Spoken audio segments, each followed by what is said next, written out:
افریقی ملک سوڈان کے شہر الفاشر میں ریپڈ سپورٹ فورسز یعنی RSF کے تازہ حملوں میں 3 روز کے دوران کم از کم 1500 شہری مارے گئے۔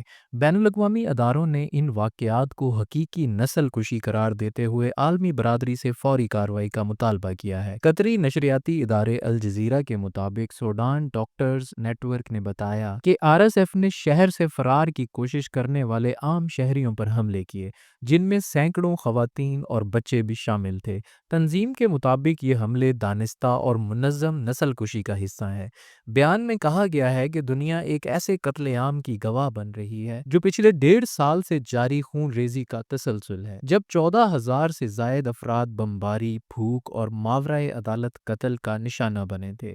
نئی رپورٹس کے مطابق ییل یونیورسٹی کی ہیومینٹیرین ریسرچ لیب نے الفاشر میں اجتماعی قتل عام کے شواہد حاصل کیے ہیں۔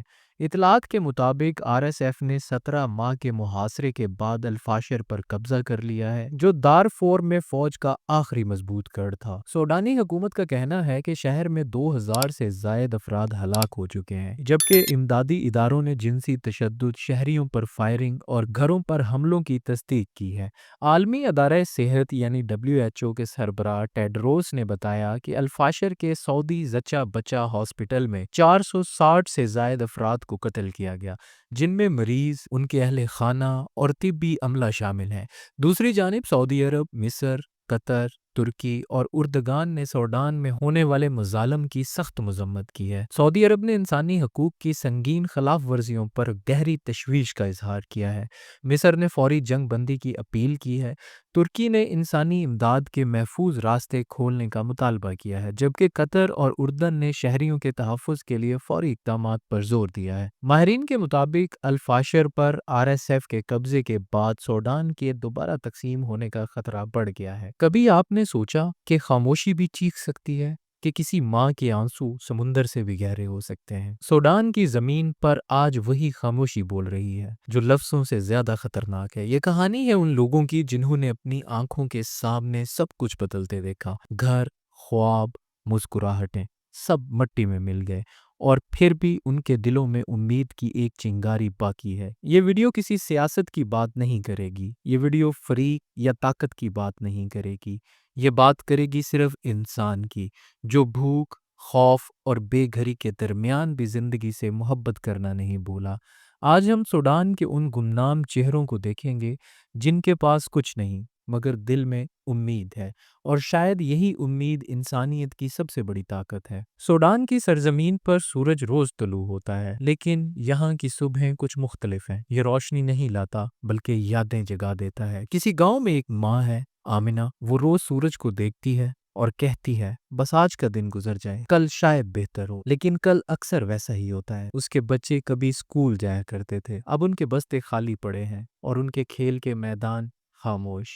آپ سوچیے اگر آپ کے اپنے گھر سے آپ کو نکلنے پر مجبور کر دیا جائے، بغیر یہ جانے کہ واپسی ممکن ہے بھی یا نہیں۔ سوڈان کے لاکھوں لوگ آج یہی سوال ہر دن خود سے پوچھتے ہیں، نہ بجلی، نہ پانی، نہ محفوظ گھر، مگر دل میں ایک ضد ہے کہ جینا ہے، بس جینا ہے۔ کچھ لوگ ابھی بھی مسکراتے ہیں۔ ایک بچہ یوسف کہتا ہے جب بارش آئے گی سب ٹھیک ہو جائے گا۔ کاش دنیا یوسف کی طرح سادہ سوچ سکے۔ بارش جو کبھی زندگی کی علامت تھی اب خوف کو یاد دلاتی ہے، کیونکہ جب بارش آتی ہے تو خیمے بہہ جاتے ہیں، سڑکیں ڈوب جاتی ہیں اور امیدیں پھر سے مٹی میں مل جاتی ہیں۔ مگر آمنہ کہتی ہے خدا ہمیں بھول نہیں سکتا۔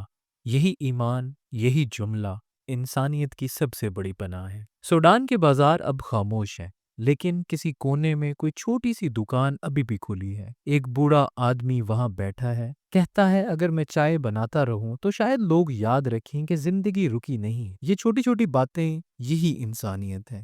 جب دنیا ٹوٹ رہی ہو اور کوئی شخص پھر بھی مسکراہٹ بانٹ رہا ہو تو سمجھ لو انسان ابھی بھی زندہ ہے۔ زندگی کے یہ ٹوٹے خواب کبھی مکمل نہیں ہوتے، لیکن ان کے ٹکڑوں میں روشنی چھپی ہوتی ہے، روشنی جو ہمیں یاد دلاتی ہے کہ انسان کا سب سے بڑا ہتھیار اس کا دل ہے۔ ہر رات جتنی بھی گہری ہو، صبح اس سے زیادہ روشن ہوتی ہے۔ سوڈان کی زمین بھی یہی کہانی سناتی ہے، دکھ، جدوجہد اور امید کی کرن۔ کئی گاؤں جل گئے مگر وہاں کے لوگ نہیں بجھے، کئی خواب بکھر گئے مگر خواب دیکھنے والے ابھی زندہ ہیں۔ آپ نے کبھی دیکھا جب ایک بچہ مٹی میں لکیر کھینچ کر کہتا ہے یہ میرا گھر ہے؟ وہ لکیر صرف کھیل نہیں ہوتی، وہ امید ہوتی ہے کہ کبھی نہ کبھی وہ گھر واقعی بنے گا۔ کچھ نوجوان ابھی بھی اپنی چھوٹی سی کمیونٹی میں بچوں کو پڑھانے آتے ہیں، بغیر کسی کتاب کے، بغیر کسی میز کے، بس دل میں یقین کے ساتھ۔ ایک لڑکی سمیرا اپنی ٹوٹی کاپی میں پھول بناتی ہے اور کہتی ہے پھول زمین سے نکلتے ہیں اور ہم زمین کے لوگ، ہم بھی دوبارہ اگیں گے۔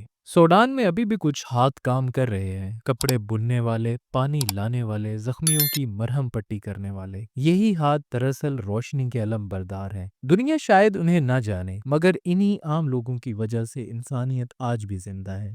یہ کہانی صرف سوڈان کی نہیں، یہ ہم سب کی ہے، کیونکہ جہاں کہیں بھی انسان کے لیے کھڑا ہوتا ہے، وہاں خدا کی کرن اترتی ہے۔ کسی خیمے میں کوئی ماں آج بھی دعا مانگ رہی ہے، کوئی بچہ اپنے ہاتھوں سے مٹی میں دل بناتا ہے، اور کوئی بوڑھا دور افق کو دیکھ کر کہتا ہے ابھی بھی امید باقی ہے۔ یہی امید وہ طاقت ہے جو دنیا کو زندہ رکھتی ہے، وہ چراغ ہے جو اندھیرے میں بھی بجھنے نہیں دیتا۔ اگر آپ یہ ویڈیو سن رہے ہو تو جان لو تم بھی اسی روشنی کا حصہ ہو۔ ایک دعا، ایک آواز، ایک چھوٹا سا قدم کسی کے لیے نجات بن سکتا ہے۔ سوڈان کے لوگ آج ہم سے صرف اتنا چاہتے ہیں کہ ہم انہیں یاد رکھیں، ان کے دکھ کو محسوس کریں اور انسانیت کے اس رشتے کو زندہ رکھیں۔ سوڈان کی زمین پر جو کچھ ہوا وہ صرف تاریخ کا حصہ نہیں، وہ ایک یاد دہانی ہے کہ انسان کتنا نازک ہے اور پھر بھی کتنا مضبوط۔ یہ کہانی ختم نہیں ہوئی، کیونکہ جب تک کسی ایک دل میں ہمدردی باقی ہے تب تک انسانیت سانس لیتی رہے گی۔ کسی کونے میں کوئی ماں اپنے بچے کو لوری دیتی ہے، اس کی آواز میں درد بھی ہے اور دعا بھی۔ وہ کہتی ہے خدا ہمیں بھول نہ جائے، اور میں سوچتا ہوں شاید خدا ہمیں یاد رکھنے کے لیے ایسے ہی لوگوں کو زمین پر رکھتا ہے۔ دنیا بدل سکتی ہے اگر ہم اپنی آنکھوں سے نہیں، دل سے دیکھنا سیکھ لیں۔ یہ ویڈیو ختم ہونے سے پہلے میں آپ کے لیے صرف ایک سوال چھوڑنا چاہتا ہوں۔ جب آپ نے سوڈان کے ان چہروں کو محسوس کیا، کیا آپ نے خود میں کوئی تبدیلی دیکھی؟ کیا آپ کو لگا کہ شاید انسان ہونا ہی سب سے بڑی عبادت ہے؟ اگر ہاں تو آج سے ایک عہد کریں کہ جہاں کہیں بھی دکھ دیکھیں وہاں خاموش نہ رہیں، جہاں کوئی بھوکا ہو وہاں آواز بنے، جہاں کوئی خوف زدہ ہو وہاں روشنی بنے۔ ہم سب مختلف زمینوں پر پیدا ہوئے، مگر ہماری انسانیت ایک ہی ہے۔ سوڈان کے لوگ ہم سے مدد نہیں بلکہ یاد مانگتے ہیں کہ ہم ان کے دکھ کو بھول نہ جائیں۔ تو آئیں ہم دعا کریں، نہ صرف سوڈان کے لیے بلکہ ہر اس دل کے لیے جو ٹوٹا ہے، ہر اس آنکھ کے لیے جو روئی ہے، ہر اس بچے کے لیے جو ابھی بھی کھیلنے کا خواب دیکھتا ہے۔ یہ کہانی ختم نہیں ہوئی، یہ صرف ایک آغاز ہے، آغاز ایک نئی سوچ کا، ایک نئے عہد کا، کہ جب ہم انسانوں کی بات کریں گی تو سرحدوں کے بغیر، زبانوں کے بغیر، صرف دل سے کریں گے، کیونکہ آخر میں سب کچھ مٹ جاتا ہے، بس انسانیت باقی رہتی ہے۔ شکریہ۔